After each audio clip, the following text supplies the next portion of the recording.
তোমাদের সাথে আমরা আছি। তোমাদের কিছু হলে আমরা কখনোই নিজেদেরকে মাফ করতে পারবো না, এটা কখনোই পারবো না। তো তোমাদের বলছি, তোমাদের সাথে সকল শিক্ষক ছিল, আছে। তোমাদের আন্দোলন কোনো ধরনের সহিংসতা করবে না, নিয়মতান্ত্রিক উপায় করো। তোমাদের সকল শিক্ষকরাই তোমাদের সাথে একাত্ম। জবাব চাই, জবাব চাই। শিক্ষকের উপরে হামলা।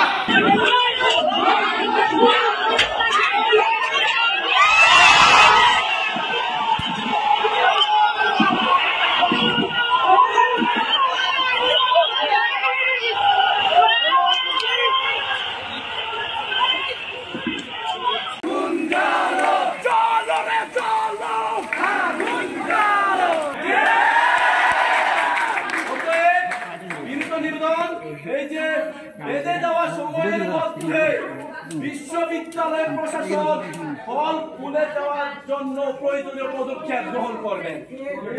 নিবেদন, সাধারণ শিক্ষার্থীবৃন্দ, মাওলানা ভাসানী বিজ্ঞান ও প্রযুক্তি বিশ্ববিদ্যালয়, আরো আমাদের সারা দেশে যত ভাই বোন আমাদের